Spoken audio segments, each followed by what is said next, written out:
লাইব্রেরির চারপাশে এখন পিন পতন নীরবতা বিরাজ করছে। আশেপাশে কোনো জনমানবের কণ্ঠ বা আওয়াজ শোনা যাচ্ছে না। মুখোমুখি অবস্থান করেছে আদ্রিয়ান আর মেঘ। মেঘের শরীরে রাগ, কণ্ঠে অভিমান আর সকল কথার উত্তর জানার তীব্র ইচ্ছা। অপরদিকে আদ্রিয়ান বেশ শান্ত শীতল নদীর স্রোতের ন্যায়। মেঘের মুখে মালিহা আর তার ডিভোর্সের কথা শুনে আদ্রিয়ান অবাক হয়, কারণ সে কেবিনে জিয়ার সাথে কথা বলার সময় একবারও উচ্চারণ করেনি ডিভোর্স নামক শব্দটা। আর মেঘের হঠাৎ এমন রেগে যাওয়ার কারণ আদ্রিয়ান বুঝতে পারে না। আদ্রিয়ান সন্দেহ মিশ্রিত কণ্ঠে প্রশ্ন করে ওঠে, মেঘ, তুমি কি করে জানলে আমার আর মালিহার ডিভোর্সের কথা? কেবিনে জিয়ার সাথে কথা বলার সময় আমি তো ডিভোর্সের কথা একবারও উচ্চারণ করিনি। আদ্রিয়ানের কথা শুনে মেঘের সংযত রাগ দ্বিগুণ বেড়ে যায়। মেঘ এখন কি বলছে বা কি উচ্চারণ করছে সেই হুঁশ মেঘের নেই। রাগ, অভিমান, তার চিন্তা বা বিবেকবোধ সব লোপ পেয়েছে। মেঘ রাগান্বিত কণ্ঠে বলে, কারণ আমি আপনার স্ত্রী মা। মেঘ মালিহা শব্দটা উচ্চারণ করতে গিয়েও থেমে যায়। সে রাগের মাথায় কি বলছে তা বুঝতে পারে। যতক্ষণ না আদ্রিয়ান আর তার বিয়ের আসল সত্যি মেঘ জানতে পারবে, ততক্ষণ তার পরিচয় দেওয়াটা উচিত হবে না। হঠাৎ কথার মাঝে মেঘকে থেমে যেতে দেখে আদ্রিয়ান বলে, মেঘ, কি হয়েছে? কথা বলছো না কেন? কারণ কি? তুমি কি করে জানলে যে আমি মালিহাকে ডিভোর্স দিতে চাই?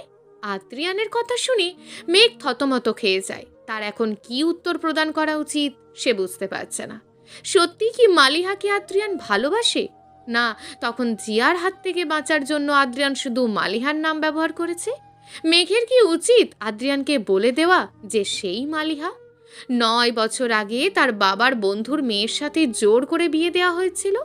কিন্তু আগে মেঘের জানা উচিত আদ্রিয়ানের মনে কি চলছে। যদি সে সত্যিই জিয়ার সাথে পরকীয়ার সম্পর্কে না জড়ায়, তবে কেন নতুন করে ডিভোর্স নিতে চায়?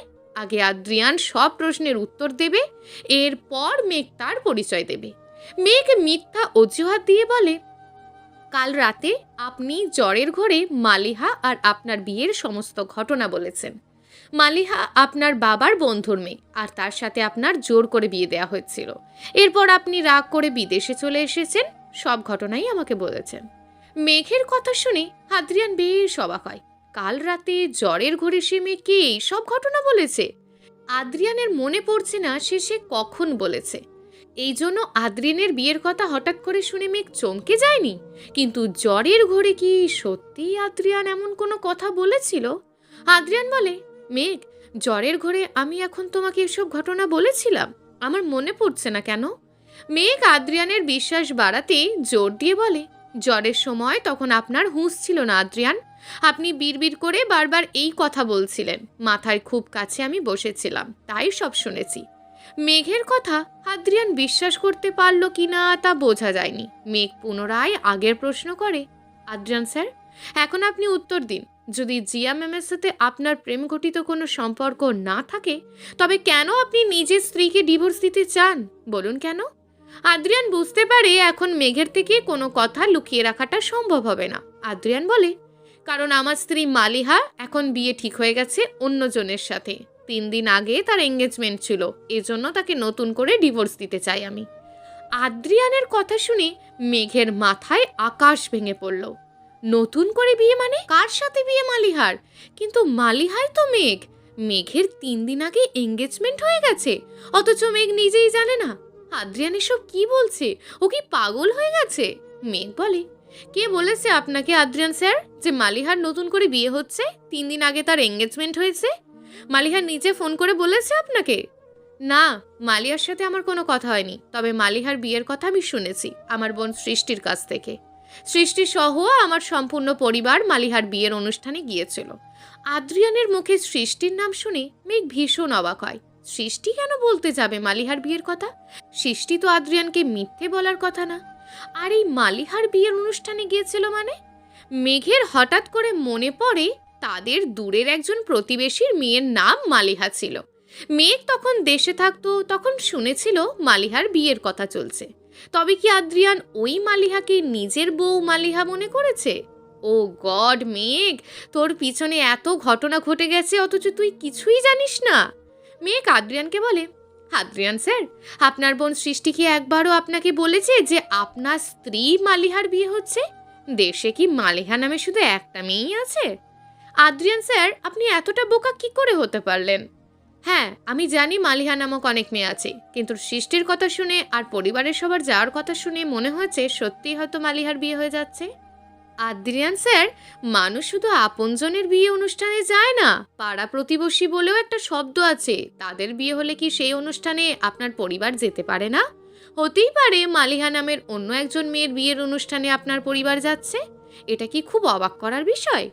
মালিহা আর আমার বিয়ে হয়েছে ৯ বছর আগে। বিয়ের পর একবারও আমাদের দেখা অবধি হয়নি।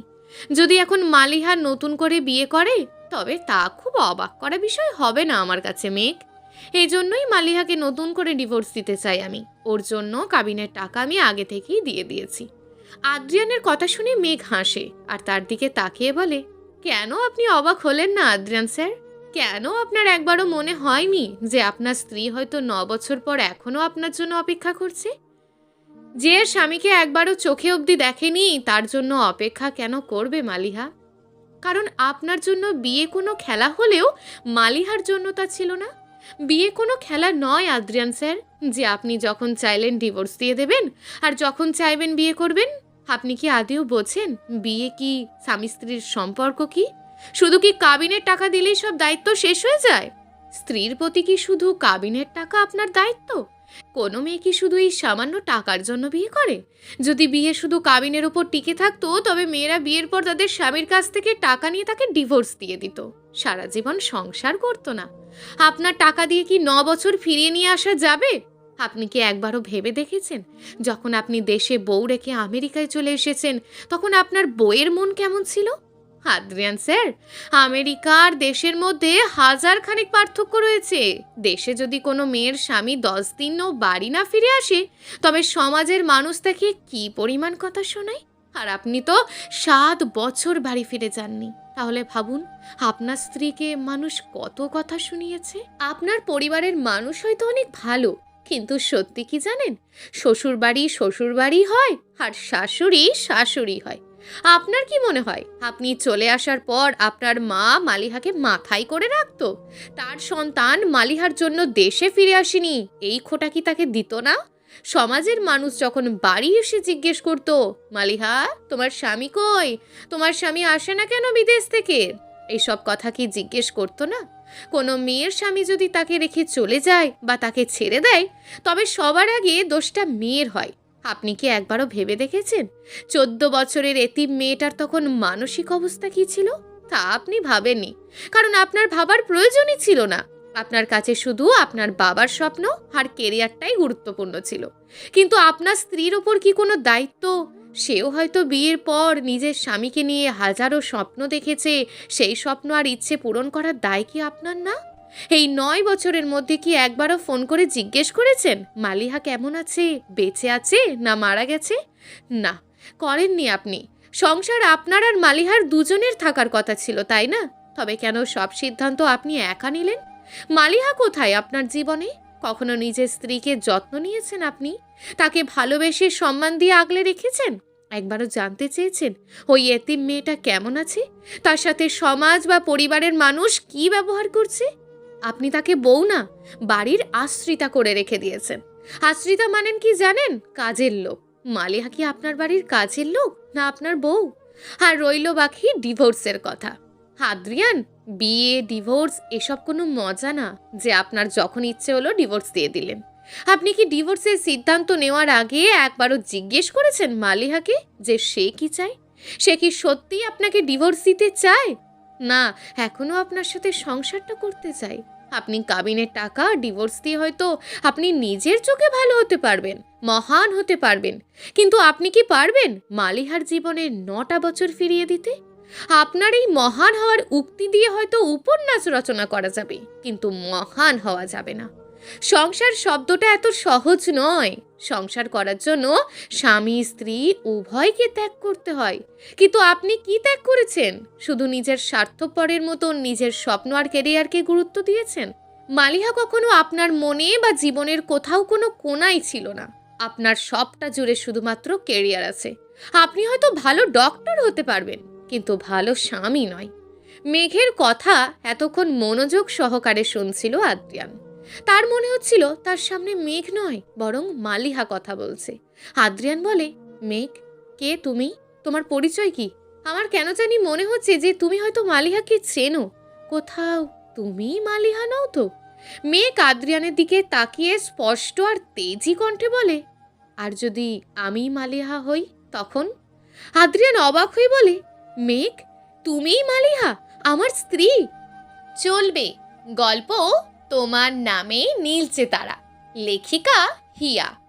প্রিয় দর্শক বন্ধুরা, এই গল্পটি চলমান এবং এখনও বেশ কয়েকটি পর্ব দেওয়া হবে। পরবর্তী পর্বগুলো নিয়মিত পেতে আমাদের চ্যানেলটিকে অবশ্যই সাবস্ক্রাইব করে রাখবেন। দেখা হবে পরবর্তী ভিডিওতে। ততক্ষণ ভালো থাকুন, সুস্থ থাকুন এবং নিজের পরিবারের খেয়াল রাখুন। ধন্যবাদ।